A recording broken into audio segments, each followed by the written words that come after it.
Yeah, well, good evening, ladies and gentlemen. I'm Harry Sherrard, and on behalf of the Talks team, a very warm welcome.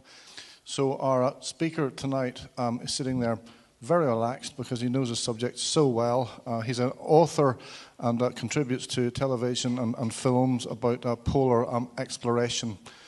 So big hand, please, for Michael Smith.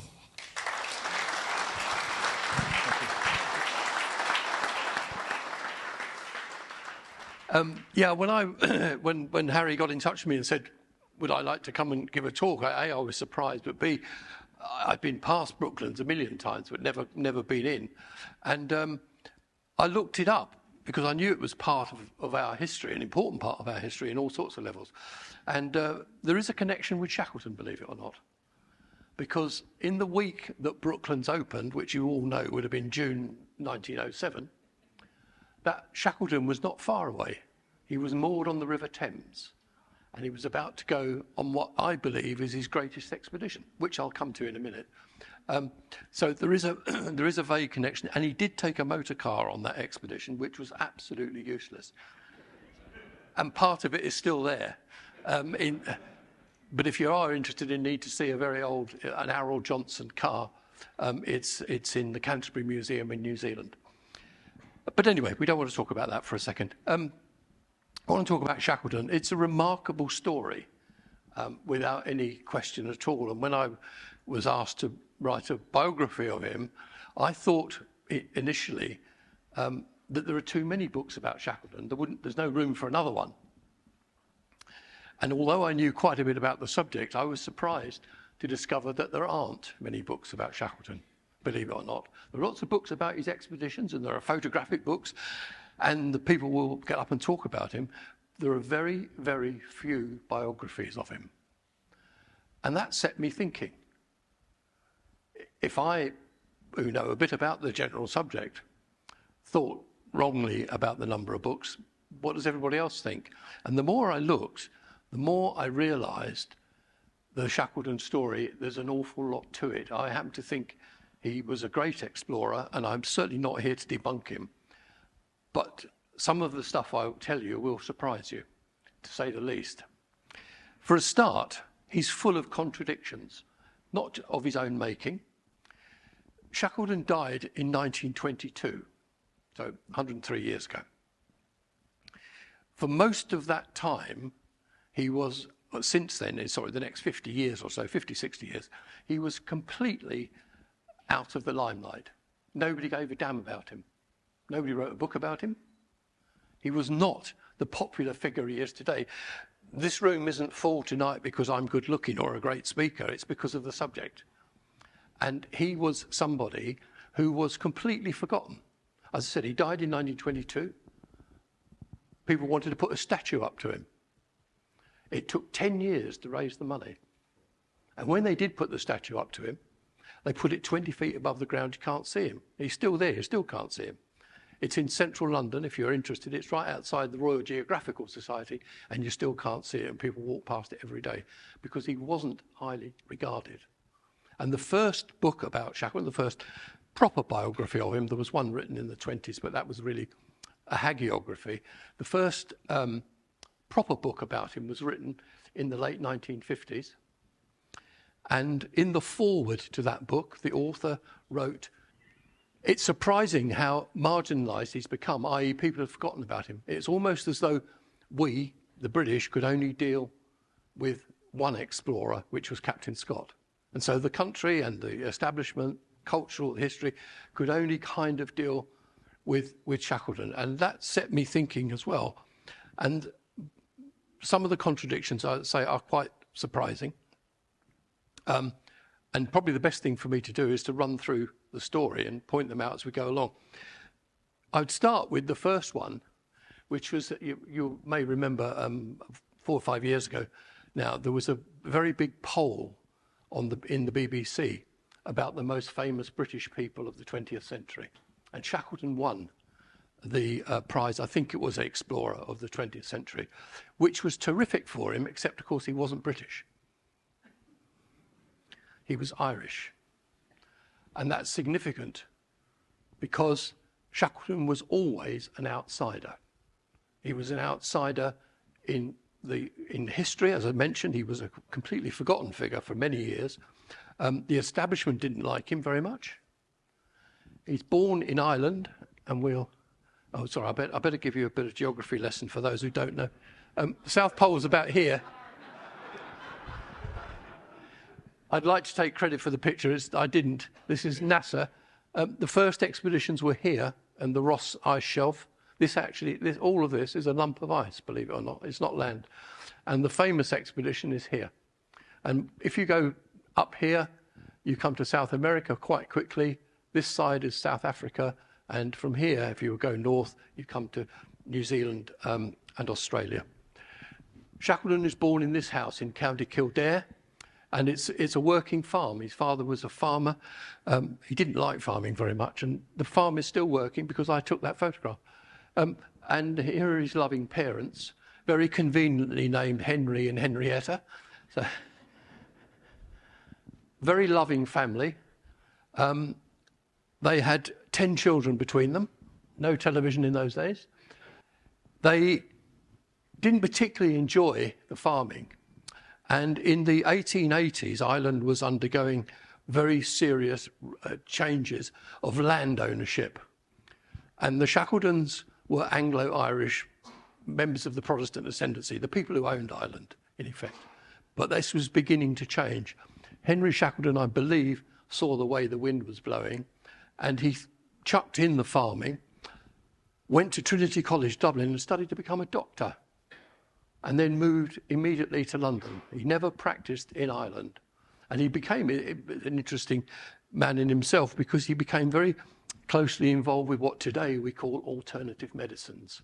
And he wrote papers and reviewed books on alternative remedies of things. They lived in Sydenham in South London, if you know Sydenham.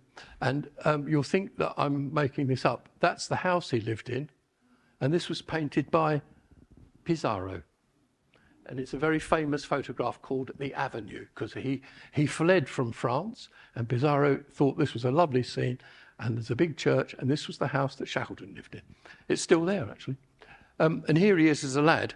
They came to the UK as a kid, and he suddenly discovered one of these other problems that he would face all his life. I mentioned that he was an outsider. In Ireland, he was regarded as being too English, part of the Protestant ascendancy. In England, he was regarded as being too Irish. So he was always the outsider. He was never accepted by either side. He went to the best school that money could buy, which was Dulwich College, just around the corner from where they lived in Sydenham, where he was spectacularly useless. And I say that with some feeling because I've seen his exam records, and they're not very flattering. He was bored. He didn't like Victorian education systems of drumming Greek and Latin and learning German and all that stuff. That he wasn't an academic-minded stuff. And his dad wanted him to become a doctor, actually, like him. But Shackleton's character, he had absolutely no application for anything. He had no attention span. Absolutely hopeless. He was like the classic butterfly. And here are the brood, all of them. This is Ernest. And I just don't shoot the messenger, but he called his sisters the harem. Not my words. And this is his brother, Frank. Maybe somebody, when it comes to the Q's and A's, I won't digress with Frank, but in shorthand terms, Frank was a crook. But we won't digress for the moment.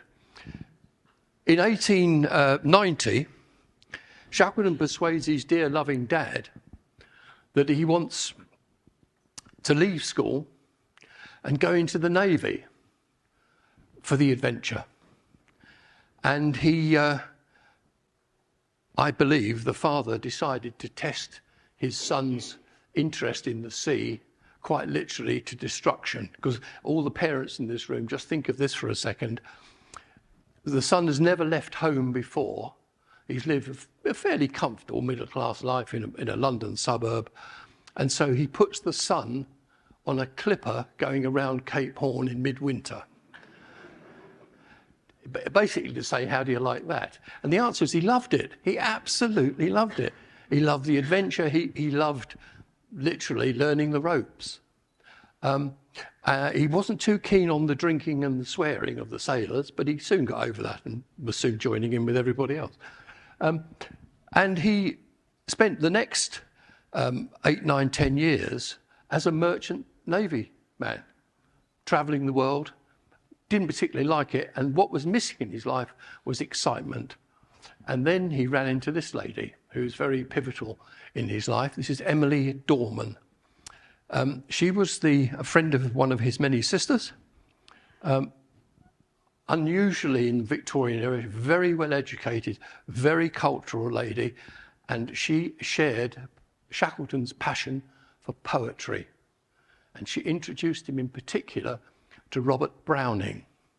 And Shackleton was absolutely smitten with her and with poetry. When he was sitting in the Antarctic, in a tent in the Antarctic in -40, he would be propped up in his sleeping bag writing poetry. He was absolutely passionate about poetry. Emily, however, was 6 years older than him, and she wasn't particularly keen on marrying a sailor. And they had a very long and tortuous courtship. And it won't surprise you to say that they did eventually get married, which was very important for his point of view. But what broke the cycle? What broke the cycle was something very simple. They did get married and they had 3 children, and the daughter, 2 boys and a girl, the daughter came up with a better saying than any author could possibly come up with. She said that my father wanted to lay the world at Emily's feet. So what do? Well, you go to the Antarctic, don't you? Why the Antarctic? Antarctica, very, very briefly, is a very odd place. It's a desert, for a start. It never rains or snows. It was being mapped. This is a 16th century map. It was mapped for hundreds of years before anybody had even seen it. It wasn't seen until 1820, but it was on the maps in the 16th, 17th centuries. The 19th century was an era of exploration, and people went, well, as we know, certainly the British Empire expanded. It doubled in size in the 19th century. The big countries of the world carved up Africa. Antarctica was the last place on Earth. And at that time, in the end of the Victorian era, the geographers, the explorers talked about the 3 poles, which was the South Pole, the North Pole, and Mount Everest. None had been conquered. And these were the great attractions. And so going to the Antarctic was in effect the last quest on Earth. And so here Shackleton inveigled himself onto Scott's expedition. And this is the first expedition to go to the Antarctic and penetrate the interior. People had seen the coast, they'd mapped the coast, but nobody had been deep into the interior. Well, it nearly killed Shackleton. This was their foray, the first attempt to reach the South Pole in 1902. They absolutely got nowhere near it, partly because they didn't know what they were doing. Even Scott said in his diaries, our ignorance is total. They didn't realise just how bad it was. Temperatures of -60 were common, winds of over 100 miles an hour, and Shackleton, in many respects, should never have been an explorer because he suffered all his life with heart and lung problems. And on this expedition, he almost died. They actually thought that, in fact, this is Scott, and this man here, Wilson, was a doctor. And he examined him and didn't think he'd make it through the night at one stage. Well, he did, just. They should understand, you should understand that if you go to the Antarctic in those days, you really have got to take everything with you. I can't emphasise this strongly enough. There is nothing growing. There's no wildlife. There's certainly no vegetation. So you've got to pull it. You can't go for any more. So you can only travel as far as the amount of food you can carry. And they took dogs to help them, which were so badly managed they were next to useless. Here are the dogs walking beside them. Dogs are far and away the most efficient way to travel, but you've got to train them. It would be like, if I can put it in your terms, it would be like owning a Rolls Royce and never learning how to drive. They never learned how to drive dogs. They treated them as pets, not as working animals. We'll come to that in a minute. When the dogs got sick, they put them on the sledge and carried them as well. They'd have been better shooting them and eating them, actually, because when they started out, when this photograph was taken, they were going now for 3 months. They were already in the first stage of scurvy. So a bit of vitamin C from the dog meat would have helped. As I said, Shackleton almost didn't make it. And here he is after this journey. When they got back to base camp by the skin of their teeth, he got a kick in the nuts because Scott sent him home. So the man who wants to lay the world at Emily's feet is suddenly sent home in disgrace. So he read it. He wasn't actually in disgrace, but he was absolutely mortified. So he comes home, by which time, and I don't mean this in a nasty way, Emily's father has died, which was, financially speaking, a very good career move because he left her quite a lot of money, which was important because you'll find this quite surprising, I think, that almost throughout his marriage, Shackleton never provided for his family. He did in bits and pieces, but not in a concerted way. So they lived, in effect, on Emily's father's income. He came home with no real skills apart from being a seaman. He didn't want to go back to sea, so he drifted into other jobs. And I have to say that Shackleton, over his life, tried all sorts of other things apart from being an explorer. He was useless at every one of them. In fact, worse than useless. Every single business venture he tried failed. Every one. He tried to be a gold miner. Unfortunately, he tried gold mining in Hungary, which doesn't have a great tradition of gold mining. He tried a cigarette company. He stood to be an MP. Unfortunately, he chose the lovely Scottish city of Dundee to be an MP, which, as you probably know, has a huge population of Irish who came over during the famine years to work in the textile mills. And unfortunately, Shackleton chose a ticket of no home rule for Ireland. Answers on a postcard. He came third out of 5, and when somebody asked him to analyse his campaign, he said, he was a great public speaker, incidentally. He said, in response to the defeat, I got all the laughs and the other fellas got all the votes. So he really didn't know what to do, and he ended up working for a very, very rich man called Lord Beardmore. Now, this would be in the times when Britain had a proper industrial base, and we built submarines and ships, and indeed cars. This was based in Glasgow. The Beardmore Empire, if you can believe it, he employed 40,000 men on the Clyde building ships. He was filthy rich. He enjoyed being filthy rich as well. He lived in a castle. He liked rubbing shoulders with people, and he with influential people. And he decided that Shackleton, back from the Antarctic, was somebody worth employing. And so he worked in Shackleton worked in his executive suite. He didn't really have a job. He wasn't an engineer. He couldn't roll steel. He couldn't sell submarines. He had no real skills whatsoever, but he liked having him around. Unfortunately, so did Mrs. Beardmore.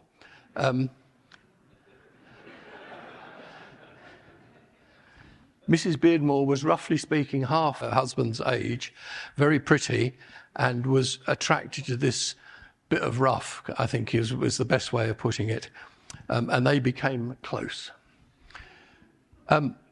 By this stage, Shackleton is hankering to go back to the Antarctic, but he's got no money. He's working for Beardmore, and you'll think I'm making this up, and I'm not. By this stage, he's married to Emily. They're living in a very nice house in Edinburgh, very expensive house. They've got servants, they've got a child, and he works for Lord Beardmore in the executive suite. He doesn't pick his wages up. He never collected his wages in the time he worked for him. He had no relationship with money. I've never come across anybody like it in my life. He had no connection with money. It meant nothing to him. And the guys in the office couldn't work this out. He was being paid whatever he was being paid a week. It was just left lying around. He never picked it up. Nor did he provide for his family. So by this stage, however, he needs money. So he goes to Lord Beardmore, who, as an aside, I think has by this time cottoned onto the fact that perhaps he's a little too close to Mrs. Beardmore. Well, I pose the question to you.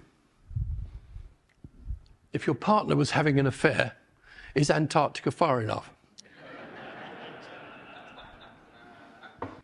So Lord Beardmore gives him a few bob to go on the expedition. And this, as I said, in my view, is Shackleton's finest hour. I think it even exceeds the later expedition, the Endurance. And it really was launched at the same time as the Brooklands site was open. So there is a resonance. He bought this terrible old tub of a ship, which was so heavily weighed down with supplies and coal and things that it had to be towed halfway to the Antarctic by another ship because it wouldn't have got there on its own. But it was all pieced together in back of an envelope style, really. Shackleton wasn't a great planner. He also, I mentioned earlier that he was hopeless with money. I wasn't exaggerating. We can't analyse his financial dealings too closely for the simple reason he never kept any records. Everything was in his head. And he'd borrow from one person and lend it to another person. And it was his life was full of IOUs and promises. So this was put together, this expedition, was 15 men left in the Antarctic they were there for just over a year. What he achieved is almost beyond belief on the back of having so little planning. He even took proper scientists with him. Shackleton was a very odd man in one respect, several respects. He could pick people that you could trust with your life. For example, Tom Crean, another Irishman who was an extraordinary character, uneducated, but a rock of a man. Frank Wilde, who became Shackleton's deputy, was another man, completely someone you would trust with your life. But on the other hand, Shackleton teamed up with some really odd business people that you wouldn't trust with anything. And it was said by some unkind author, i.e. me, that you could trust Shackleton with your life, but not your money or your wife. And this was the case. He could pick out these extraordinary, rather rootless characters like himself, such as Tom Crean and Frank Wilde and others, but he couldn't spot a crook in a suit. And that was one of his extraordinary things. And here's the car. You thought I was joking. Ideally suited for the Antarctic, except of course it had no traction whatsoever. And it only went a few yards before it spluttered to a halt. But off they set. And in 1908, they set out on another attempt to reach the South Pole. They took ponies, which were actually it seemed like a good idea at the time. I'll just baffle you with some numbers. From where he started, the South Pole is roughly 900 miles, and it's 900 miles back, obviously. You can only travel as far as the amount of food you can carry, as I said. So they thought they would take ponies to pull the heavier sledges with the extra amount of food.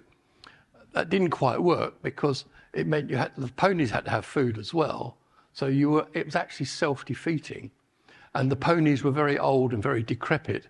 And 3 of them died quite quickly. And then another one fell down a crevice and took a whole load of food with him. What Shackleton worked out at the beginning of this expedition was that the amount of food he had would get him to the South Pole, but it wouldn't get him back. Now, most people would have stopped and turned round. What did he do? He cut the rations. So they were eating less. When the ponies had all gone, they were climbing a mountain.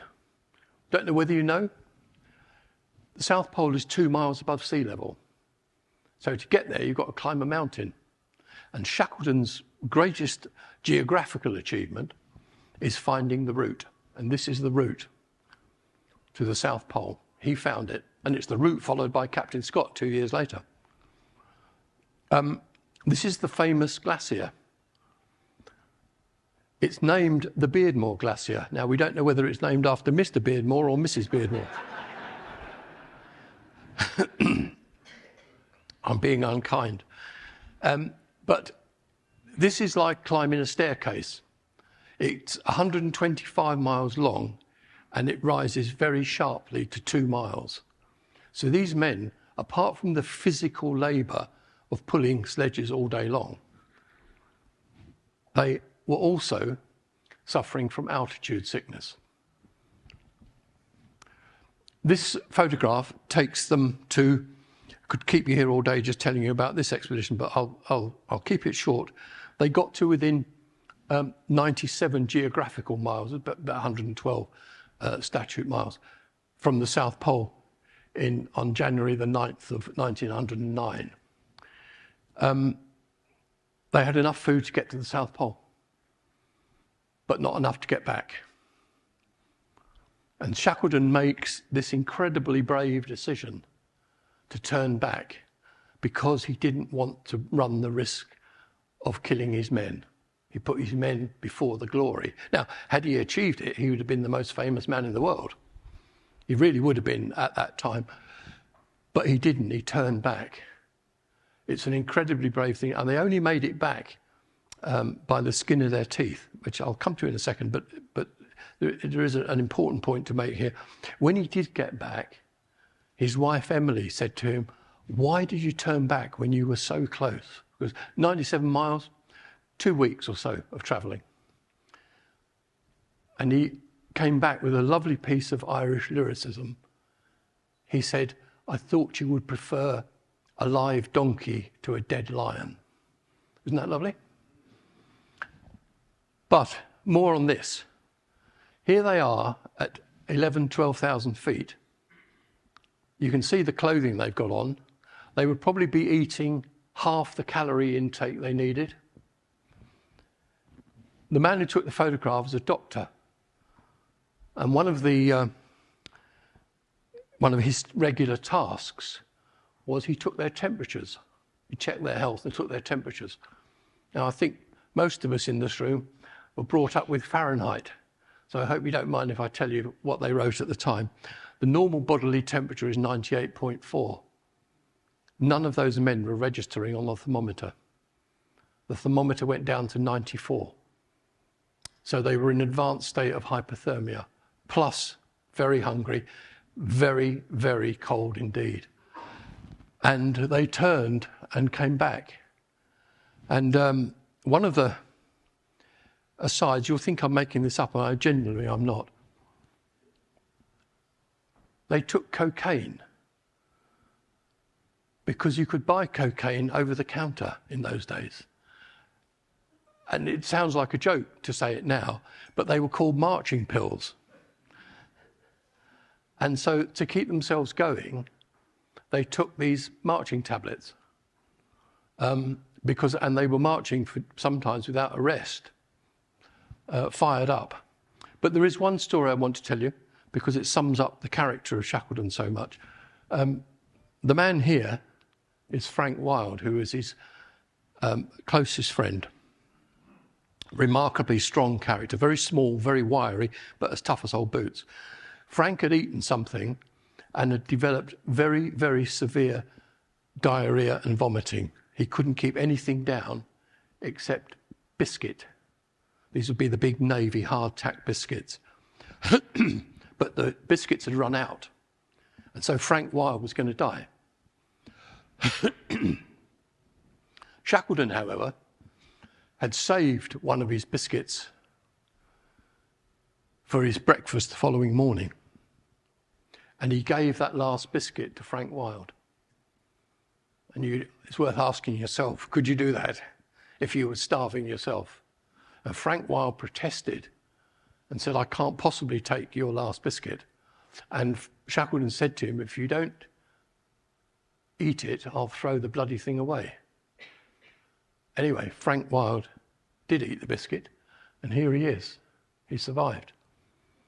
And this tells you so much about the character of Shackleton. He put his men first.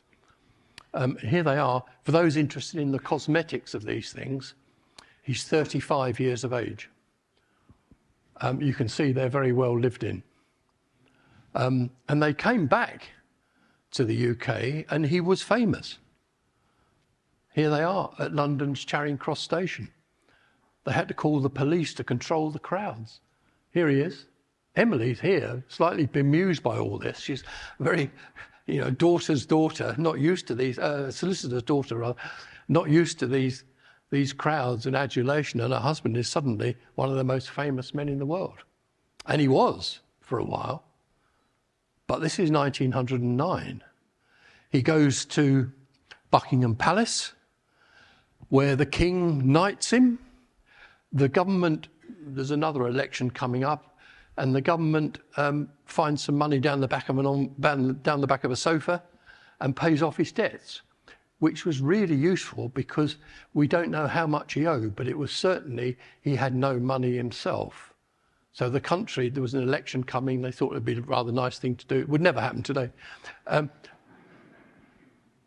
And so he was rescued in a respect. But as he never kept any records, we can't say for sure how much he owed.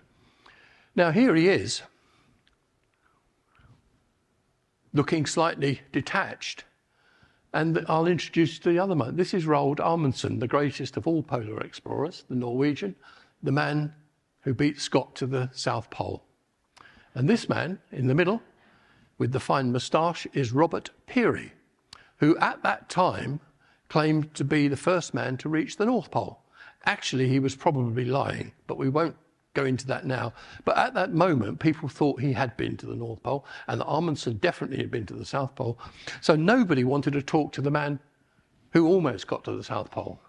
And as you can see, he is a slightly detached figure. And so he looks around for something to do. He tries more business ventures. They fail miserably. Emily is, by this stage, they're now up to 3 children. He still doesn't have any income of any description. Some of the men from the original expedition haven't been paid. So he looks around for something to do. And it's often said, amongst the many myths of Shackleton, that he never lost a man. Absolutely untrue. Complete nonsense. He did lose men. And the plan that he came up with actually wasn't even his plan. It was designed by a man called William Spears Bruce, who was a Scot, a fierce Scots nat, actually. He'd have been in the SNP if he was alive today. He hated the English, and the English pretty much hated him. And so they wouldn't give him any money for his expedition. And Bruce's plan was brutally simple, was to walk across the continent of Antarctica. Very simple. When he couldn't get the money, he said to Shackleton, would you like to do it? You're very welcome to here's my plan. So Shackleton picked him up on it, And this is the plan. Now, I won't keep you long on this because obviously it never happened. The idea was to take one ship from South America and land here in the Weddell Sea, and then a party of 6, including Shackleton, Tom Crean and Frank Wild, would walk across the South Pole. Another expedition would come from New Zealand, Australia, back to their old haunts where they were on the Discovery expedition, and lay a line of food depots for him to pick up on the way back. Because, as I keep saying, you can only travel as far as the amount of food you can carry. It all sounds brutally simple. 2 ships, nearly 60 men. Well, 3 of the men who laid the food depots died laying the food depots for the men who never came. Now, what we do know, here is Shackleton. Again, very underfunded, badly organised. I'm often asked, who financed these expeditions? And the answer is, how much have you got? Because the government gave them no money. They raised money from wealthy individuals. Shackleton in particular had how can I put this politely? He had a connection with rather wealthy widows who lent him money or gave him money. He also had somebody that you may have heard of in the early 1900s, the man who made British small arms, motorbikes and ammunition was a man called Dudley Docker. And he gave him £10,000 to go to the Antarctic. That's where they got their money from. It was from individuals. And one of the men from Dundee, who he would have been the MP for if he hadn't run the ticket that he did, gave him £25,000. And so off he sailed. And he rounded up a few of his old mates. Here's Tom Crean. Where's Frankie Wild? Be in here somewhere. And they all went off. And this is the photographer who took the great pictures that we're about to see. They sailed from Eastbourne, actually, was one of their last ports of call. And they sailed on the day, on August the 4th, 1914, which I'm sure you all know, is the day that Britain declared war on Germany. And they put the ship and their men at the disposal of the Navy if they wanted them. And some fellow called Winston Churchill was the first Sea Lord at that point. And he ordered them to go. He sent them a 1-word telegram, proceed. So off they went, down to the Falklands, South Georgia, into the Weddell Sea, and they were immediately trapped. And the ship really made only one voyage, which was to the bottom of the sea. Some magnificent photographs taken by Frank Hurley, the Australian, who was, I should say, as an aside, was one of the greatest photographers of the 20th century, in my view. He was a remarkable man, mad as a hatter. Like all good photographers, he will go anywhere and do anything to get the right picture. And he took some wonderful images. And I should perhaps tell you that one of the reasons that you can look at these pictures is because when I said that Frank Hurley was mad, I meant it. The pictures were taken on glass plates, very, very heavy. And they were in the bottom of the ship. And Frank Hurley was very proud of his pictures, and Shackleton had financed the expedition, I should say, by selling the rights to the pictures and the book publications in advance. So he sold the rights to show these pictures. He didn't want to leave them at the bottom of the Weddell Sea. But Frank Hurley had a fairly major problem, as they all did. There were 28 men now marooned on the ice with the ship slowly sinking. His basic problem was he didn't have a change of clothes. If he went into the ice to rescue the pictures, when he came out, he would freeze to death. And nobody else had a change of clothes either. So Frank Hurley did what I expect you would all do in the circumstances. He took all his clothes off. And 2 big lads held on to his ankles while he plunged into the ice and rummaged around looking for the photographs. And that's why these photographs are so precious, because they're more than just good pictures. They are actually precious.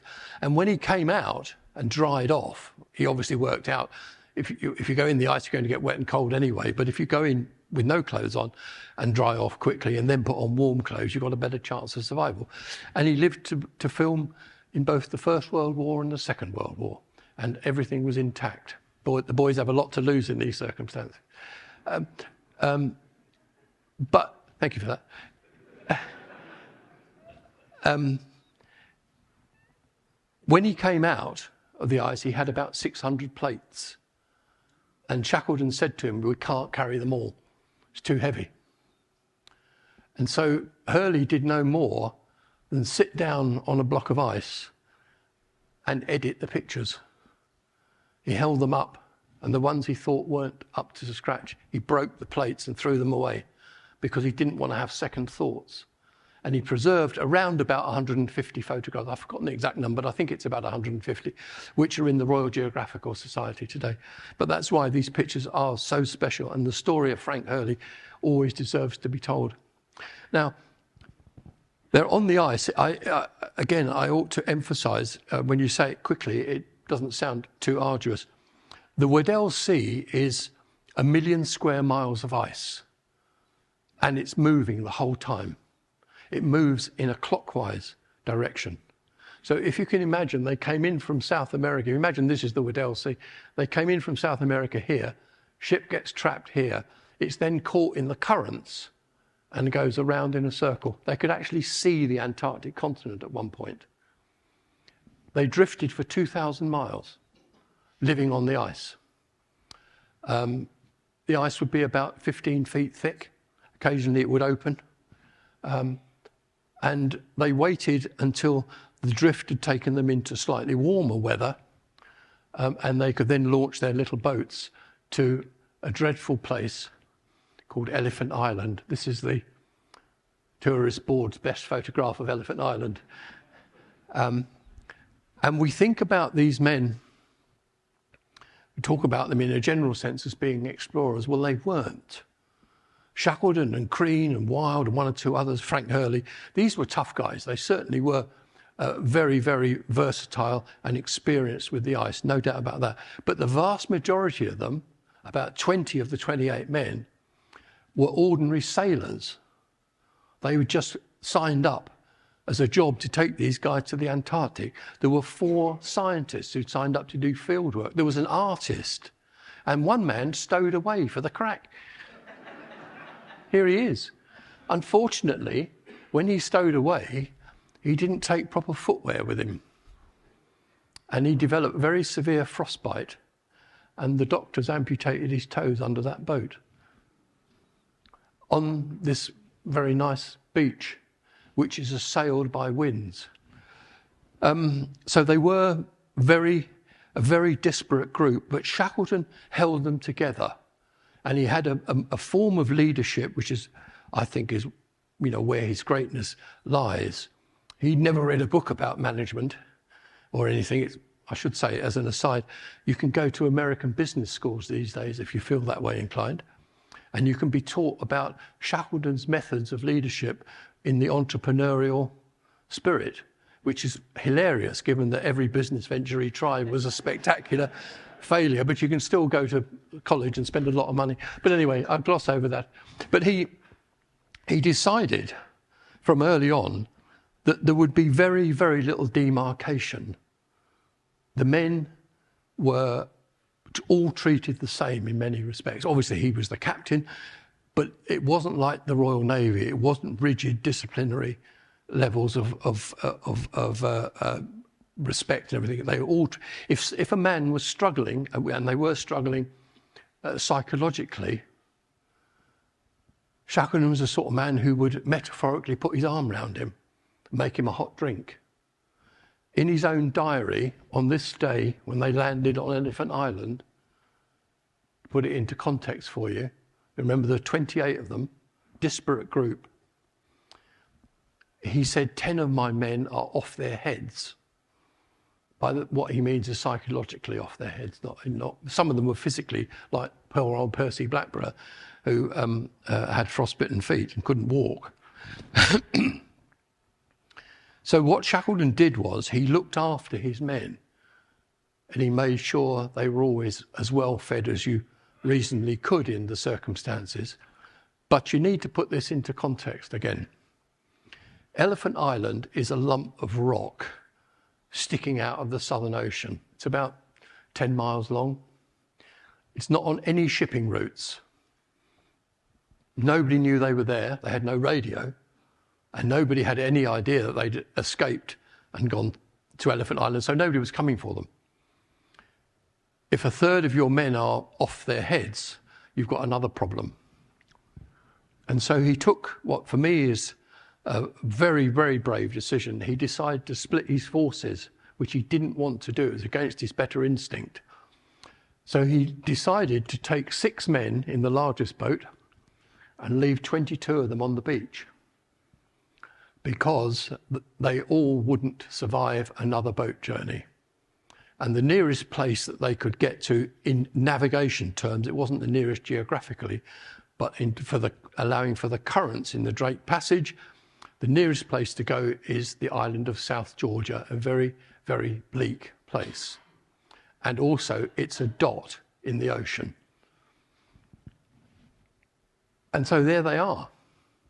They raise the gunwales, put a ton of rocks in the bottom, and there is one hilarious moment as they're about to go onto the Southern Ocean in an open boat.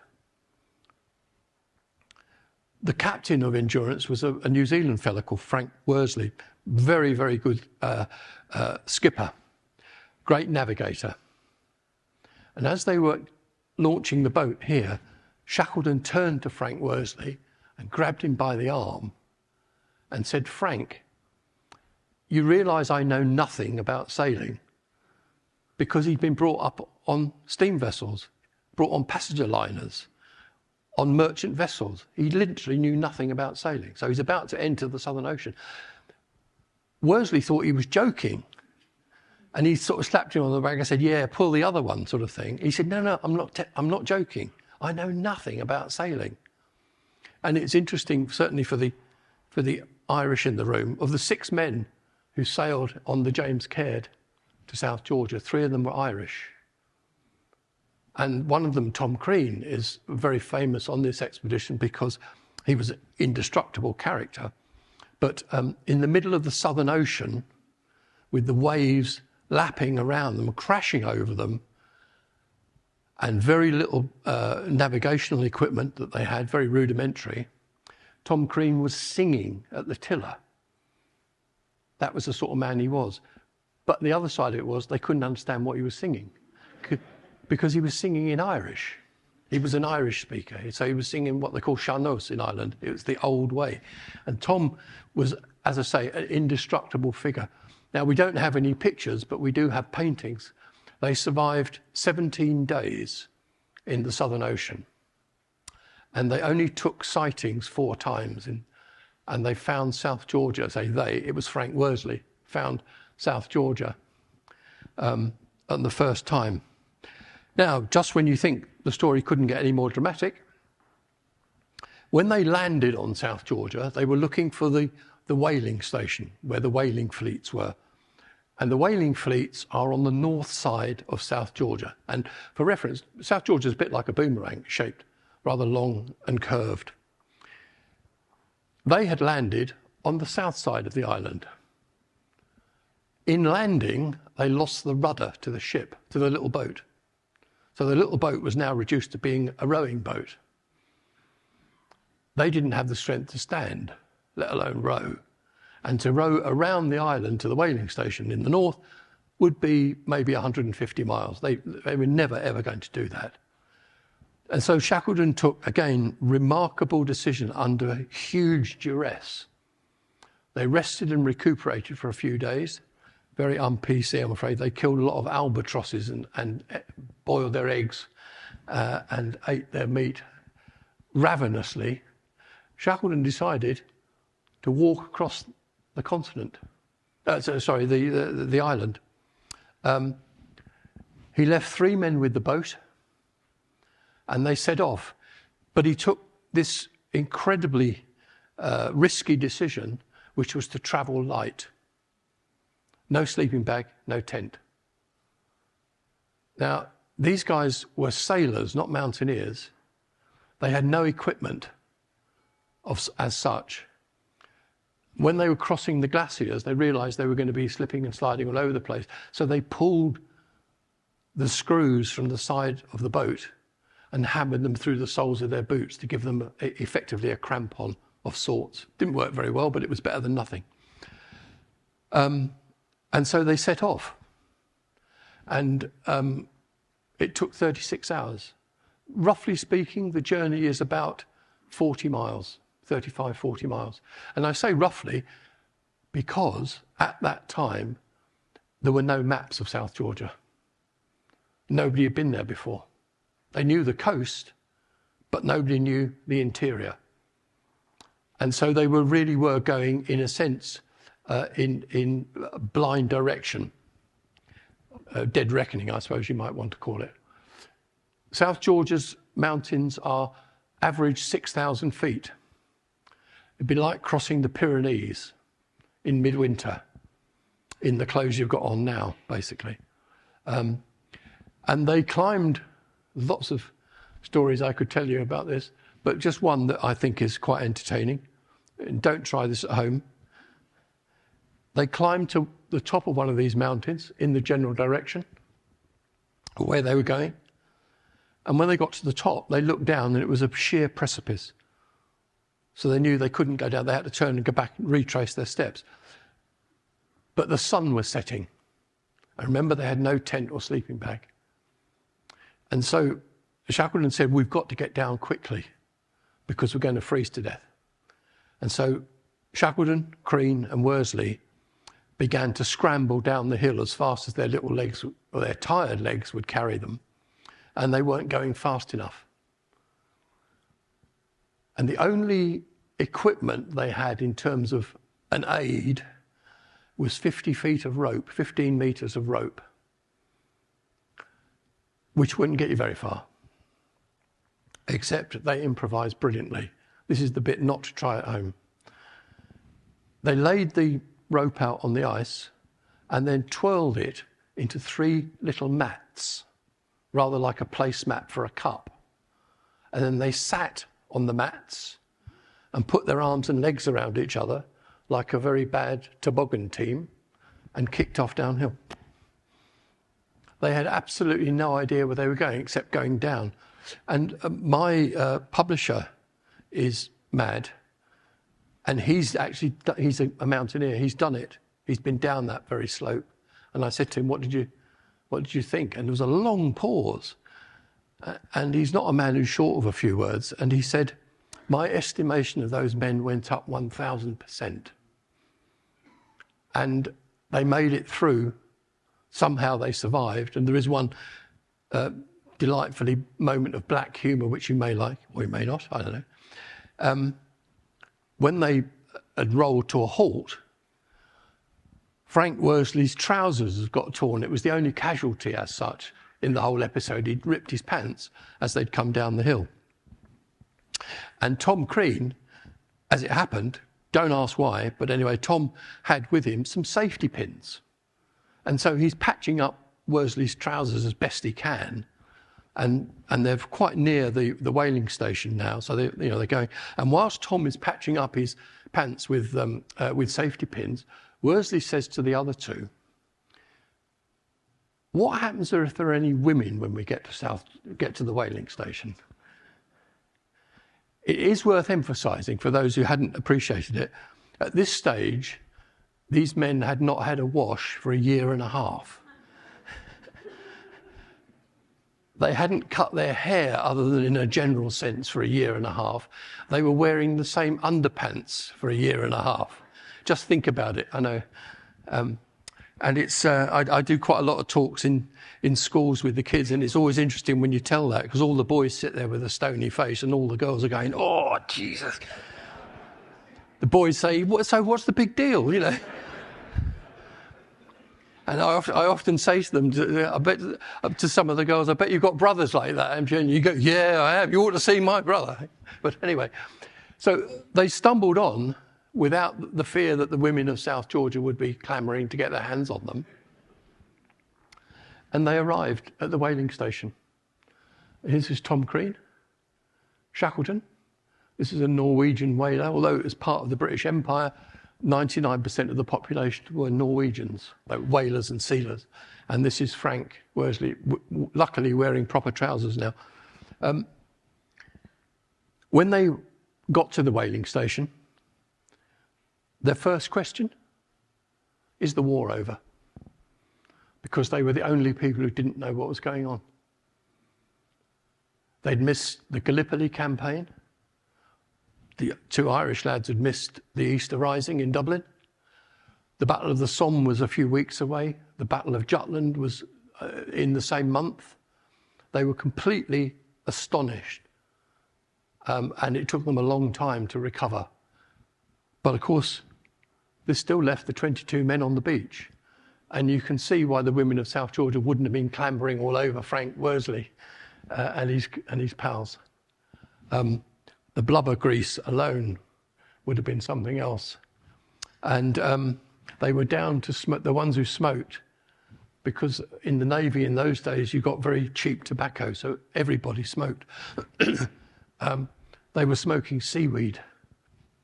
It took them 4.5 months to get back, to rescue them. They made 4 attempts. And on one occasion, they got a ship and they could see Elephant Island across the horizon. But they couldn't get in because it was midwinter and the ice had closed around the island. And it wasn't until August the 30th of 1916 that they managed to land, and all the men were still alive, including the boy who'd lost his toes. And Shackleton did something quite interesting, I think. He's in this boat. Well, obviously we can't pick the face out. He didn't land. He didn't want to go back. The memories were too bad for him. So they hurried, it took them about half an hour to ferry the lads backwards and forwards, and then they brought them back to South America, in Punta Arenas, and here is Shackleton. And the guys down this end, as you can see, badly in need of a shave and a wash. They couldn't understand why nobody wanted to come and talk to them. And maybe have something to do with the fact they hadn't had a bath for a year and a half. But now, nearly, just very sadly, they had a few drinks, and I'm sure you wouldn't begrudge them that. And almost all of the men in that picture went straight into the war. And some were killed. Some were wounded. And this man here was killed 3 weeks before the armistice, which there's no justice. Shackleton didn't, however, and there's an important point here. He felt terribly guilty about 2 things. One was the war that he wasn't involved in, whereas his men were, but also there was the expedition on the other side of the Antarctic who'd laid the food depots. And so he went around the continent. He didn't come home. He got on a ship and went back to the Antarctic, and here he is, to rescue the survivors. And 3 of them had died, and they were Australians. Sorry, one was English, but the majority of the party were Australians. He got a lot of flack for this because it was a very badly arranged expedition, seriously underfunded, and almost no planning at all. And then Shackleton does something which is really quite bizarre, but it fits in with the character, I think. This is May, April of 1917. He's been left home getting on for 3 years now, 3 kids. He doesn't come home. He goes on a lecture tour. And he fills out the meeting halls in places like Melbourne and Sydney. And do you know what he does with the money? He gives it away. He hasn't paid the men, hasn't paid the suppliers, hasn't paid anybody. We don't know precisely who he hasn't paid because, as I emphasised earlier, he didn't keep any records. But certainly a lot of the men, these men did get paid, the Australian contingent, because they did kick up a fuss, and he felt very guilty. But a lot of the fight, I mean, we certainly know that Tom Crean didn't get paid. And he looked around for something else to do. He kind of crept home in late 1917, late summer of 17, and wanted to make some contribution to the war, because pretty much every family knew somebody who was involved in the war, or who had lost a son or an uncle or a father, and he felt very guilty. And he inveigled himself, is the best way to describe it. I don't know whether you know, but in the north of Russia, the port of Murmansk doesn't freeze over, even though it's above the Arctic Circle. It's open all year round. And the Allies were worried that the Germans would use it as a U-boat base to terrorise the convoy ships. And so they sent quite a large contingent of French and British troops to guard Murmansk, the port of Murmansk, against the Germans seizing it. And Shackleton volunteered to go with them as a kind of an expert on how to survive the cold. He never saw a shot fired in anger, but he did get the war medal, and he did feel as though he'd contributed. But he came back at the end of the war, 1918, 1919. Once again, he's got no role in life, no job, no prospects. He's certainly got no money. They were living in Eastbourne at this point, the family, and they were living off Emily's father's income. And he was having an affair with a lady. He lived in London, more or less, and the family were in Eastbourne. He was having an affair with an American actress, and really rootless, absolutely rootless. He decided to go back to the Antarctic. Actually, he decided, first of all, to go to the Arctic, but he put his plans together too late. He wanted to go to the North Pole. He got his timing wrong. You only got a very short period when you can get in and out of these places. Anyway, he timed it too late, so he abandoned it, and he ran into somebody who lives in East Sussex, who was a very rich man he'd been to school with. And this man gave him £70,000 and said, "This will pay for your expedition." £70,000 is a serious amount of money. And so his idea was to go back to the Antarctic and to circumnavigate the continent. No real purpose to it. It had been done before. And there was no aim. And here he is with Emily. And you have to remember, Emily is 6 years older than him, but she hasn't had the same life. This is Frankie Wilde, and this is Shackleton. And there's a lovely moment here, I think, which is almost the country saying farewell. It's a beautiful photograph, very symbolic, of going under Tower Bridge.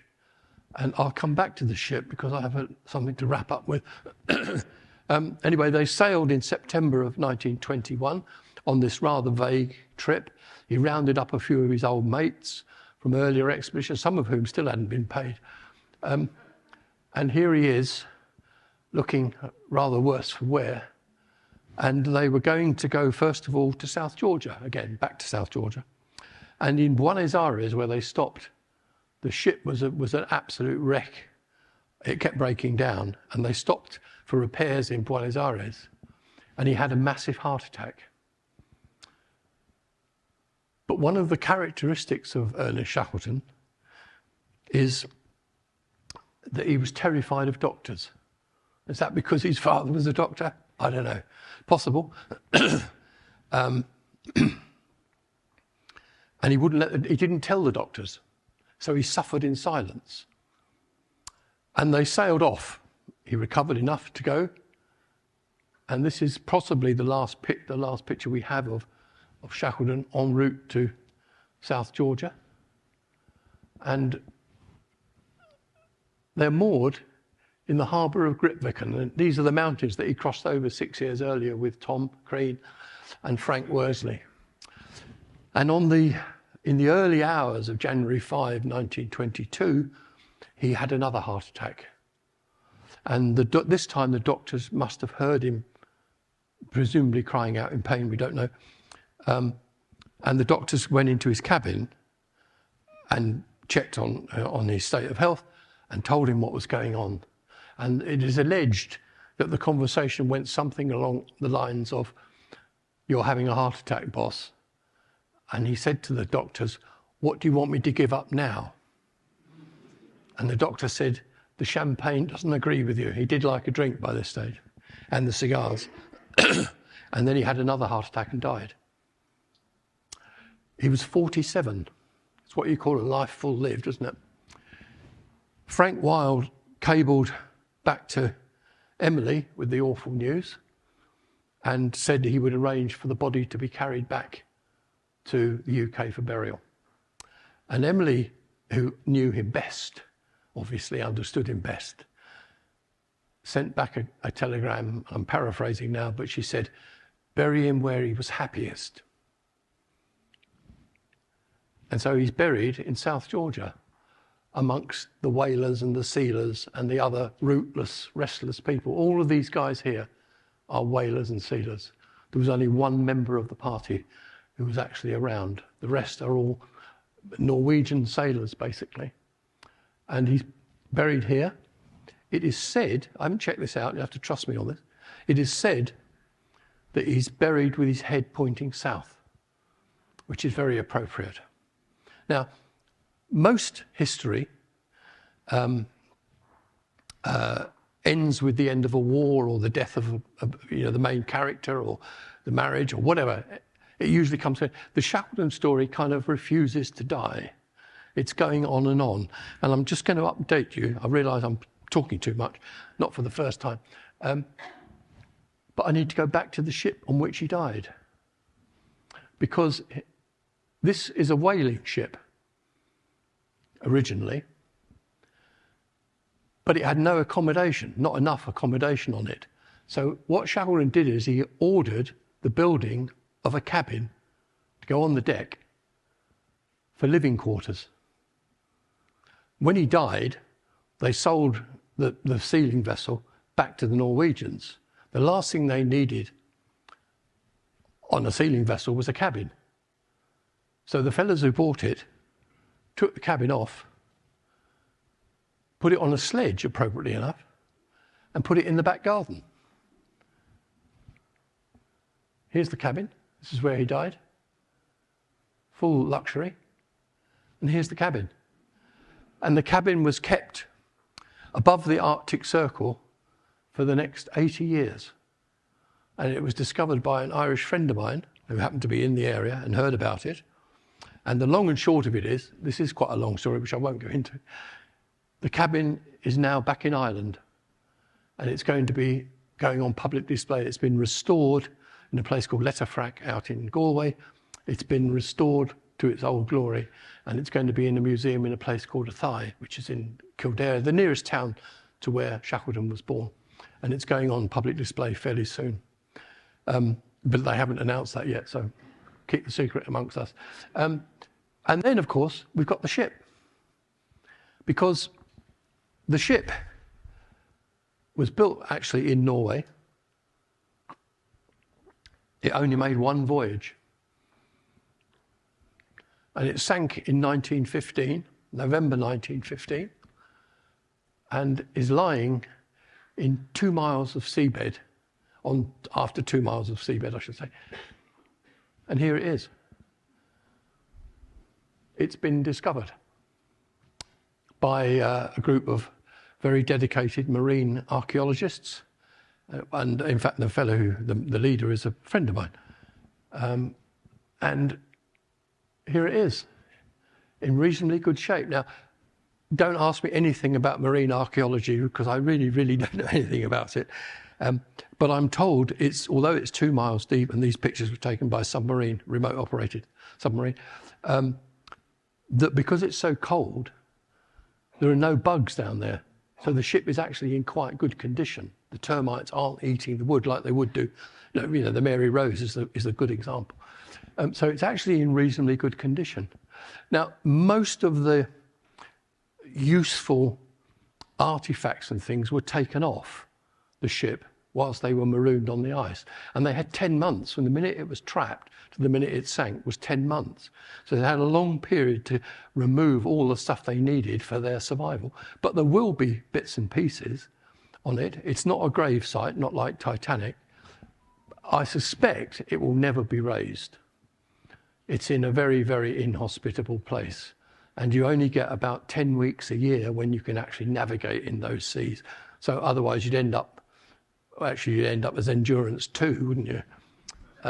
But anyway, that is the Endurance. This is the very famous ship, and that's why I say the story continues to ramble on. And thanks for listening. I hope you enjoyed it. If you've got any questions, this is most certainly the moment to fire away. Maybe we could have a bit of lights, or Harry's going to... Big hand for Michael, please. Thank you.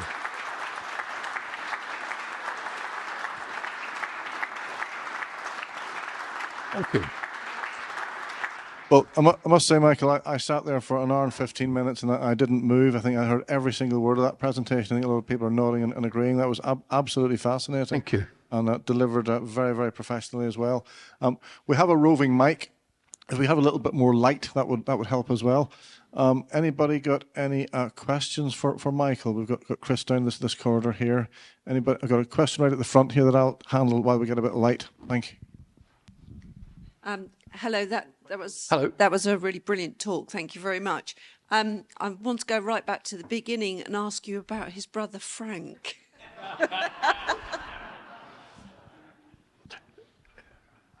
Somebody should write a book about Frank. This is, again, a remarkable story. Frank Shackleton was the younger brother, and he really was the black sheep of the family. He served in the British Army during the Boer War and was very badly wounded and came out and ended up having a kind of a cushy job.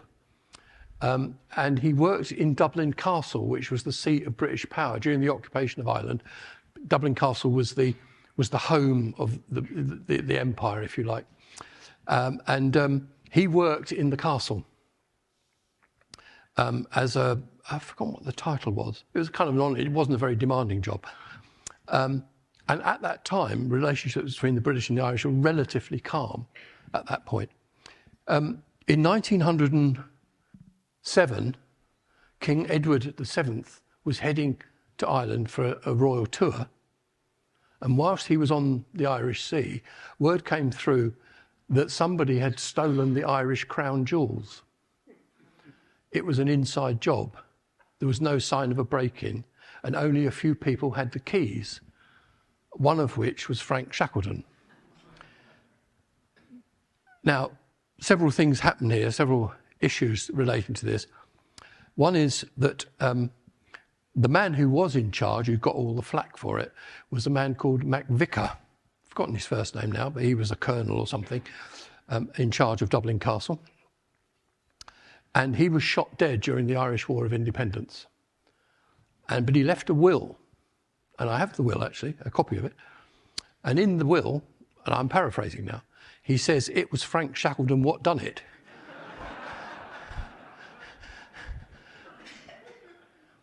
The interesting thing is there was never a public inquiry. Can you imagine if the British crown jewels were stolen and it was kind of brushed under the carpet? Because in effect, there was a police inquiry, but it didn't get anywhere. The Irish crown jewels had never been found. The side issue, and in fact, I suppose maybe the backdrop of the issue, is that Frank Shackleton was gay. He was also a member of a small coterie of gay men at Dublin Castle. And one of those men in this coterie happened to be the cousin of King Edward VII. And as you will know, shamefully in those days, being gay was a criminal offence.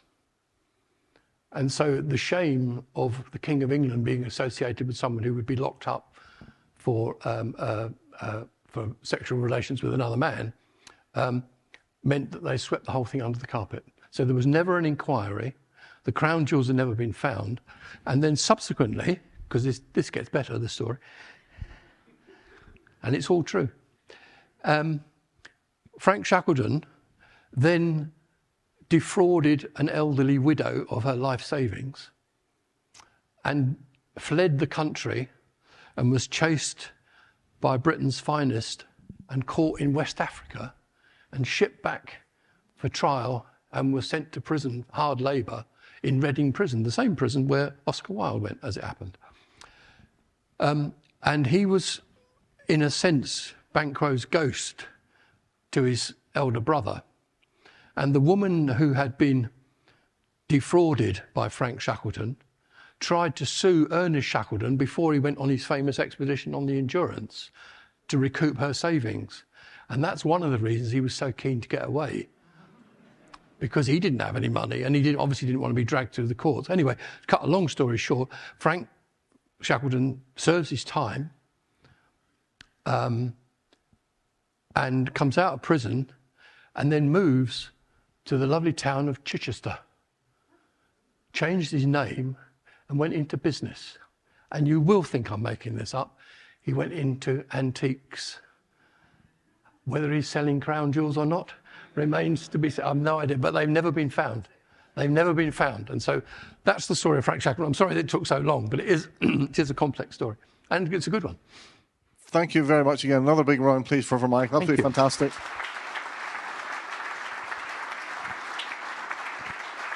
Thanks very much.